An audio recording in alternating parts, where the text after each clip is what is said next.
आशा है आप सभी अच्छे और प्रसन्न होंगे। चलिए आज हम पढ़ते हैं पाठ 10 कारक। ठीक, करते इस पाठ की शुरुआत।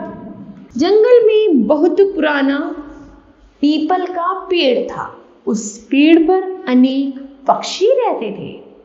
अनेक कबूतर भी वहां घोंसला बनाए हुए थे। कबूतर अपने बच्चों के साथ घोंसले में रहते थे। पीपल का पेड़ अनेक पक्षियों का शरण स्थली था।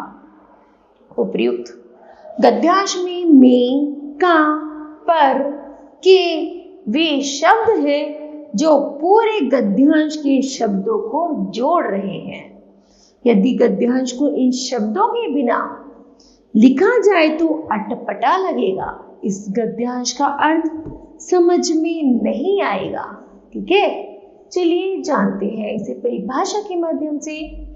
संज्ञा या सर्वनाम के जिस रूप से उसका संबंध क्रिया अथवा अन्य शब्दों से जाना जाए उसे कारक कहते हैं।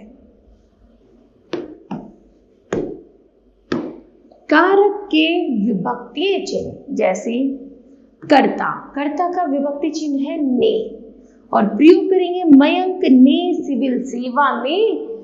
सिविल सेवा परीक्षा में प्रथम स्थान प्राप्त किया।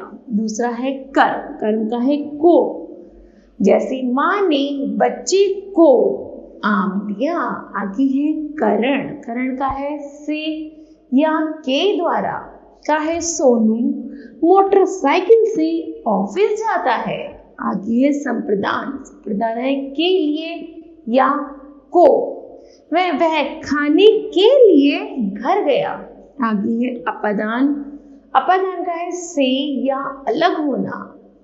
प्रयोग है पेड़ से पत्ते गिरते हैं। आगे है संबंध, का है का, के, की, रा, री, रे, का है विपुल की बहन सुंदर है।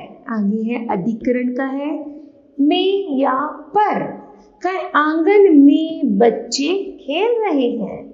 फिर है संबोधन, का है हे या अरे, हे राम रक्षा करो।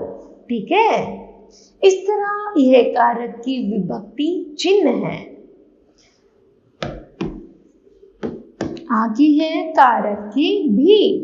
हिंदी भाषा में कारक के निम्न 8 भेद होते हैं।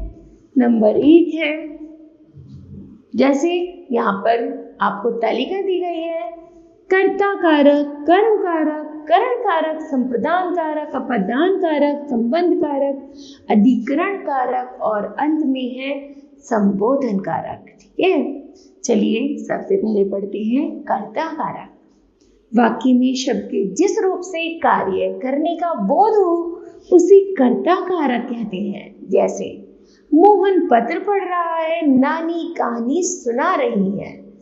तो इन वाक्यों में मोहन और नानी शब्द कर्ता है और कार्य जो कार्य कर रहे हैं कर्ता। कारक में ने का प्रयोग होता है तो कभी नहीं होता है। ने का प्रयोग अकर्मक क्रिया के साथ नहीं होता है। ने पर सर्ग का प्रयोग भूतकाल के वाक्यों में होता है। जैसे तुलसीदास ने रामचरितमानस लिखा। ठीक है, आगे है कर्म कारक। वाक्य में शब्द के जिस रूप पर क्रिया का फल पड़े उसे कर्म कारक कहा जाता है। जैसे रिया ने सीमा को उपहार दिया। दूसरा है माँ ने सोहन को पैसे दिए। इन वाक्य में सीमा, सोहन शब्द कर्म कारक है। इन वाक्यों में कभी कभी 2 परसर्ग एक साथ प्रयुक्त किए जाते हैं। उसके बाद है नंबर 3 कर्ण कारक। कर्ता जिस माध्यम से कार्य करता है उस साधन या माध्यम को कर्ण कारक कहते हैं। जैसे श्रेया पेन से लिखती है, गुड्डू घोड़े से गिर गया। ठीक, आगे है इन वाक्यों में पेन और घोड़े वे साधन हैं जिनके द्वारा क्रिया संपन्न हुई है, इसलिए ये कर्ण कारक है। ठीक है, आगे है संप्रदान कारक। कर्ता जिसके लिए कार्य करता है या उसे कुछ देता है उसे संप्रदान कारक कहते हैं। जैसे प्रिया ने अपने भाई के लिए खाना बनाया। दूसरा है आदमी ने बच्चे को बिस्कुट दिया। अर्थात नंबर 5 है अपादान कारक। शब्द का वह रूप जिससे अलग होने, भयभीत होने, तुलना करने का भाव प्रकट होता है उसे अपादान कारक कहते हैं। जैसे आम पेड़ से गिरा, तो आम क्या हुआ, पेड़ से अलग हुआ, तो वो हो गया अपादान कारक। दूसरा है बच्चा सांप से डर गया। अर्थात इन वाक्यों में पेड़ से या सांप से शब्द अपादान कारक है, इनसे अलग होने तथा दूसरे वाक्य में डर का भाव उत्पन्न हो रहा है। आगे है संबंध कारक। संज्ञा के जिस रूप से दो संज्ञाओं या सर्वनामों के परस्पर संबंध का बोध हो उसे संबंध कारक कहते हैं। जैसे मोहित के मित्र का जन्मदिन है। दूसरा है रमेश की बहन गीता गा रही है। अर्थात इन वाक्य में मोहित के या रमेश की शब्द संबंध कारक है। ठीक है, अर्थात मोहित का जन्मदिन है ना, मोहित के मित्र, तो मोहित का संबंध है मित्र से। उसी तरह रमेश की बहन गीत गा रही है, तो रमेश का संबंध है उसकी बहन से। ठीक है, आगे है अधिकरण कारक।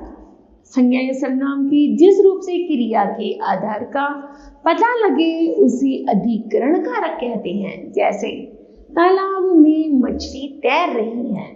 इन वाक्य में तालाब में शब्द अधिकरण कारक है। आगे है संबोधन कारक। जिन संज्ञा शब्दों का प्रयोग किसी को बुलाने या पुकारने के लिए किया जाता है उसे संबोधन कारक कहते हैं। जैसे हे ईश्वर मेरी रक्षा करो, अरे बच्चों शोर मत करो।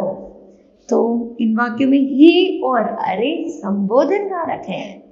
संबोधन में बहुवचन का ओ नहीं लगता।